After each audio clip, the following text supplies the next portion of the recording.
Can you even imagine trusting someone only for them to deliberately put your child's life in danger?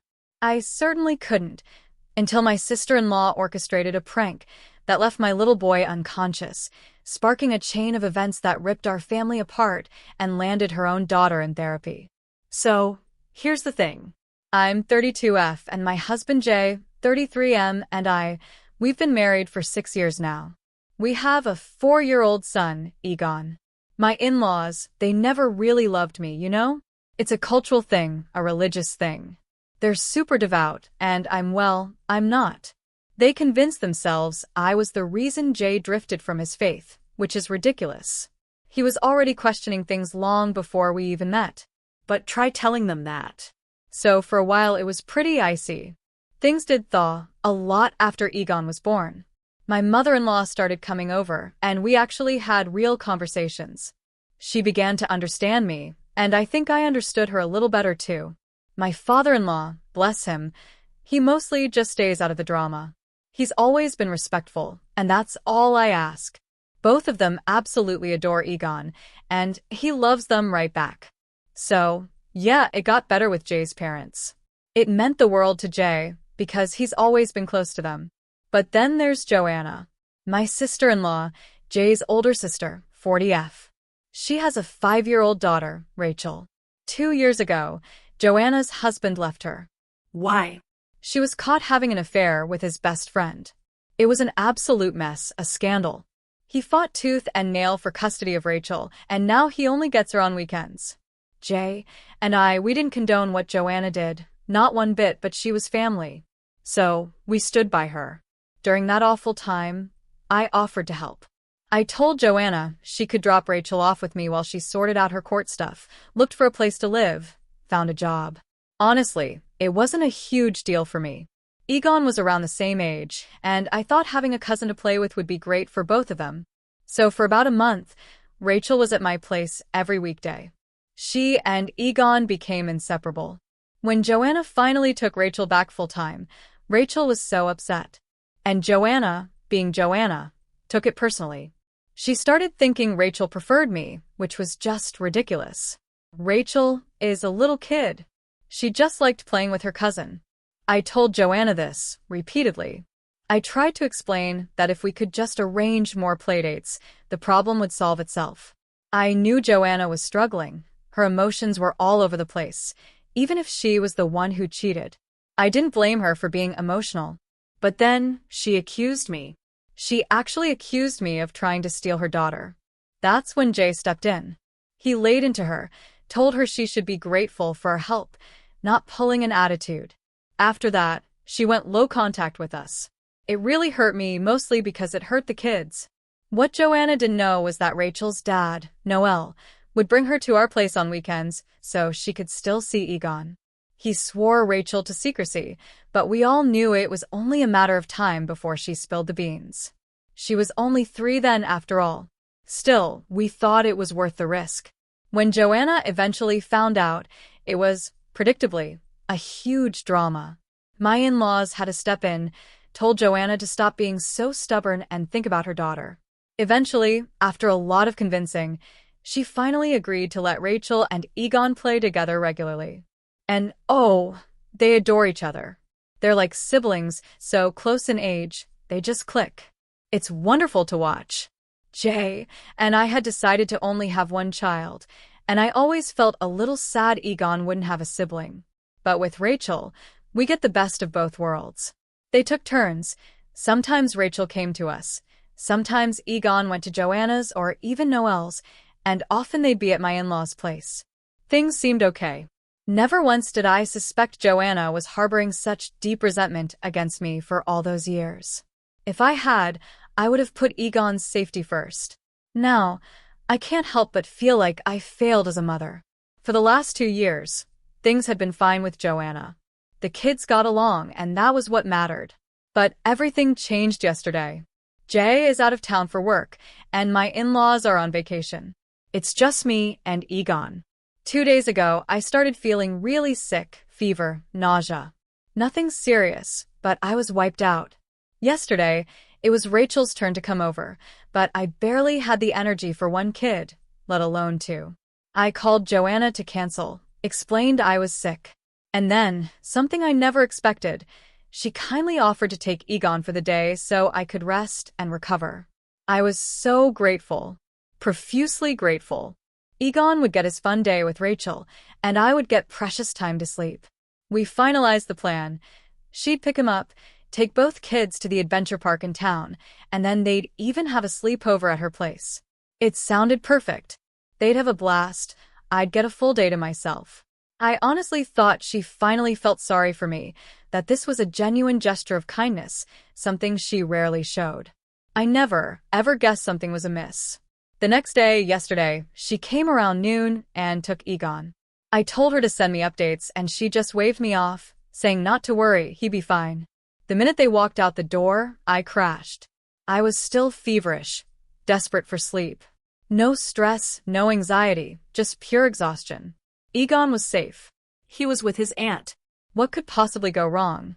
I don't know how long I slept, but at 2:05 p.m., Joanna's number flashed on my phone. It woke me up. Later, I saw she'd called once before, but I'd slept right through it. I answered, and all I could hear was someone crying. It was Rachel.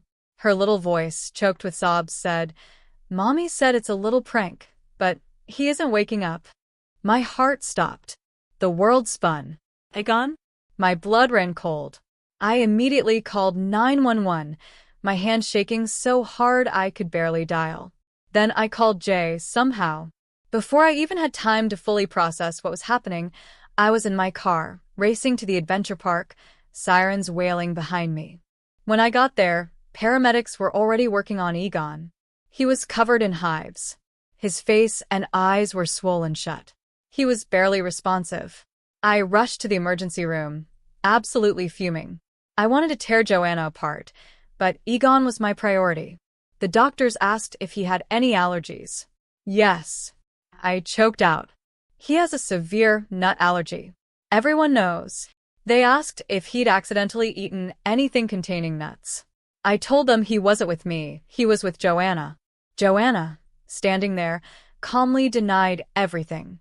"No, he didn't eat anything with nuts," she said, stone-faced. The doctor looked at us, confused. He said Egon would need to be monitored. That's when Rachel burst into tears, her tiny voice clear despite the sobs. "Mommy gave him my peanut butter sandwich. Even when I told her he couldn't eat it, I saw red. Pure, unadulterated rage. Before I even knew what I was doing, I flung myself at Joanna and slapped her across the face. Right there, in the hospital, in front of everyone. She tried to lunge back, but the nurses, quick as a flash, restrained her. The doctor rushed to Egon. Joanna tried to yank Rachel away, but Rachel was sobbing uncontrollably, clinging to my leg as if her life depended on it. My heart broke for that child. I knew, absolutely knew, if she went back with her mother right then, Joanna would rip her to shreds. I called Noel, Rachel's father, and told him to get to the hospital, quickly. Rachel was safe, but she needed her dad. Joanna continued to protest, making a scene, but the nurses warned her she'd be escorted out if she didn't calm down. She finally shut up. When Noel arrived, Rachel ran to him, burying her face in his chest. He took one look at Joanna, then at me, and knew something massive had gone down. By then, Egon was stable. The allergic reaction was controlled, but the doctors stressed how careful we had to be about his allergy. He'd need to stay overnight for observation. Noel offered to drive me home, but I told him we needed to talk. All of us. Joanna, Rachel, and him. We went to a diner, and what Joanna eventually confessed, it made my blood boil all over again. I'd managed to compose myself somewhat, but hearing the full story made me want to scream. I started by asking Rachel what happened. She looked nervously at her mom, who was glaring. Noel stepped in, reassuring Rachel, telling her to be honest, that he'd protect her. While Noel coaxed Rachel, Joanna started making a ruckus, claiming we were bullying her daughter. I told her to shut up, to let Rachel speak, that her intimidation tactics weren't going to work anymore.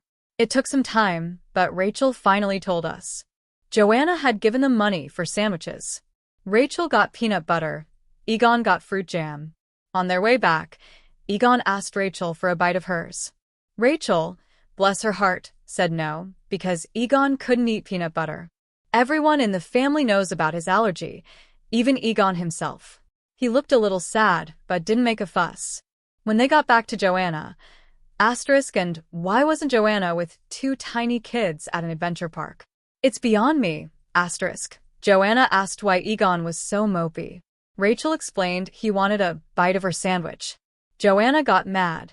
She told Rachel she should be sharing, that she'd been taught better, on and on. Rachel finally cut in, reminding her mom that Egon couldn't eat peanut butter. But Joanna wouldn't listen.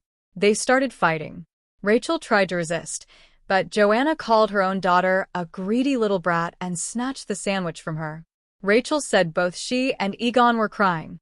Rachel cried, telling her mom, "He'll get sick like Annie told us if he eats that." But Joanna just laughed. She said, "This is just a harmless prank. Nothing will happen." She gave the sandwich to Egon, who by then was also in tears, saying he didn't want it, he wanted to go home. Joanna, Rachel said, literally force-fed him that sandwich. Rachel didn't use those exact words, but I knew what Joanna had done. It took every ounce of my being not to lunge across that table and strangle her then and there. But I wouldn't do that in front of Rachel. That poor girl had been through enough. When Rachel finished, she was in tears again, hugged Noel, and said she wanted to go with him, because Mommy scares me.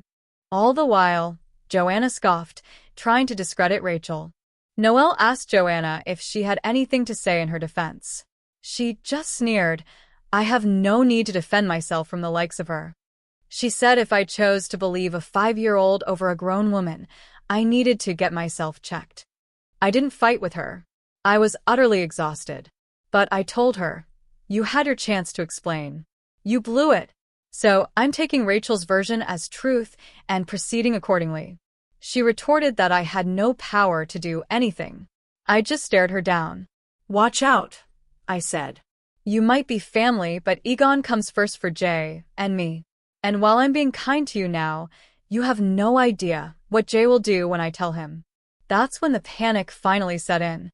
She started rambling, begging me not to involve Jay, claiming Rachel was lying. I told her to cut the crap. She'd made her bed. Now she could deal with Jay herself. I walked out, leaving Noel and her to sort out Rachel. I felt guilty leaving Rachel behind, but I just couldn't handle it. I adore that girl, and I am eternally grateful she called me, saving Egon's life. I wish I could take her away, but she has a father who now needs to step up. On the way back, I called Jay. I told him everything. He was beyond stressed. He said he was coming straight home. I told him I had it under control, that Egon would be discharged tomorrow, but he was adamant. And honestly, gun to my head, I could have used the support. Egon is better now. Thank goodness. But I swear, Joanna will not get away with this. She deliberately endangered my child. She needs to pay. I don't know how yet, but she will. I can never trust her with Egon again. And I'm genuinely worried for Rachel. She was so terrified of her mother. I can't even imagine what goes on behind closed doors. Jay got home the next day, and I hugged him so tight, I probably displaced some organs. Egon was discharged, just tired, so we let him sleep. I asked Jay if he'd spoken to Joanna. He said there was nothing to say. He would never forgive her. If it had been a mistake, maybe. But this was intentional. Malicious. What do we do? I asked him. My initial thought was to tell the whole family, so they wouldn't question us going no contact. But Jay looked at me like I was insane. "No," he said. "We do much more than that." He told me I had to stop thinking of her as family. She clearly didn't see Egon as such, and she was dangerous. God knows why she would willingly put his life at risk, knowing his severe nut allergy, ignoring Rachel's pleas. "It wasn't a mistake," he repeated. "It was pure spite and malice. God alone knows what else she's capable of." He was right. Saying it out loud made it terrifyingly real. Joanna was dangerous. We had to make sure she couldn't endanger anyone else, especially Rachel. Jay called Noel, who said Rachel was still shaken and refused to go back to her mom. "This is it," Jay said. This is the time to call CPS. No child should be that scared of a parent. I admit, for a second, a tiny doubt crept in. What if Rachel was lying? She's 5. What if it was an accidental mix-up and she was scared of getting in trouble, so she blamed Joanna? What if Joanna just played along to avoid more drama between the kids? But no, a child doesn't lie in such detail. And Joanna knew about Egon's allergy. Forcing him to eat it? It was borderline crazy, utterly unlike anything she'd done before. So we called Noel again. Asked if Joanna had admitted anything to him. His voice was heavy. She broke down. She told me everything. He'd secretly recorded the whole conversation. He sent it to us. It was dark, painful to listen to, but clear as day, Joanna admitting to everything. She didn't know why she did it, she said. Noel was furious. He asked her why she didn't call 911, why she didn't take Egon to the emergency room herself. She said she couldn't afford the bill.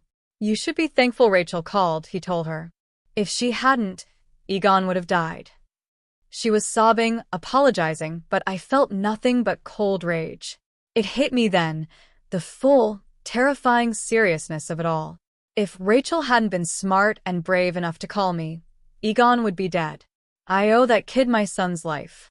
And I knew, right then, that I had to do everything in my power to keep her away from that excuse for a mother. We called CPS. We told them everything. We emphasized our concern for Rachel's safety. If Joanna was capable of deliberately inducing an allergic reaction in one child, then ignoring his needs because of money, how safe was her own daughter? The officer listened carefully. 2 days later, on Monday, CPS was at Joanna's place. We knew because she sent a scathing text. I know you were behind this. I should have killed Egon when I had the chance. I blocked her instantly. Jay, though, he called her. He gave her a piece of his mind, told her he'd go to the ends of the earth to keep Rachel safe from her. He said she clearly wasn't mentally stable. We finally roped in my in-laws. We told them everything. At first, they tried to make excuses for Joanna, but when we made them listen to that recording, they went silent. I don't know what their relationship with Joanna is like now, and frankly, I don't care. Jay, and I told them we want nothing to do with her anymore. And then, the best news, CPS removed Rachel from Joanna's care. She's living with Noel permanently now. The custody agreement was officially changed. Joanna went crazy about it, and now we know why. It wasn't because she'd miss Rachel. It was because she was using the hefty child support payments to fund her own life. Now, she gets none. It's better for Noel financially, not that he cares. He just wants his daughter safe. Rachel is also getting therapy because, understandably, she's been having nightmares ever since. Egon, on his part, is doing well. He barely remembers any of it. When we ask him about his day with Andy and Rachel, he just says he had fun. The best part, he jokes, was the hospital ride at the end. It breaks my heart that anyone could harbor such resentment for a child. My mother-in-law is still quite upset, not specifically about Egon, but about Joanna losing her child due to our intervention. I don't understand how she can continue to sympathize with Joanna. My father-in-law, though, he's furious. He apologized to us for not believing us at first, saying he never thought she could be this crazy. It still annoys me, but I know he means well. No father wants to accept that one of their children is capable of intentionally harming another child's kid. So, I understand his hesitation. Rachel and Egon still meet up regularly. We didn't want Rachel to think she did anything wrong, or that she could have done more that day. But she still blames herself. It absolutely breaks my heart. She even made sorry cards for Egon, Jay, and me. They're one of my most prized possessions. I try to spend as much time with her as I can. Call me old-fashioned, but a child needs a maternal figure, and Rachel never truly had that from Joanna. She proved she lacks that innate, compassionate instinct. Things are far from normal. Joanna has been trying to get in touch with us, but she's blocked everywhere. My mother-in-law keeps trying to subtly act as an intermediary, but every attempt has been shot down. Jay and I are running on thin ice with her. She either gets it, or we'll go no contact with her too. I can't have her pushing for us to be a family again when Joanna is a literal danger. And just when we thought things might calm down, Joanna tried to take Rachel from school. Thankfully, the school was aware of the situation and immediately contacted Noelle. Rachel is safe, and she made it clear she wants nothing to do with her mother. Noelle is now considering a restraining order. It's just a pile of hot mess, and I wish I could be away from the drama, but I know it all started because I called CPS. I honestly believe she's an unfit parent, but now things are getting criminal, and it's unsafe for everyone. Who knows what she'll do next? Have you ever had to protect your child from a family member, even if it meant tearing the family apart? What would you have done differently in this situation, knowing what I know now? Tell me what you think in the comments below. I really want to hear your thoughts.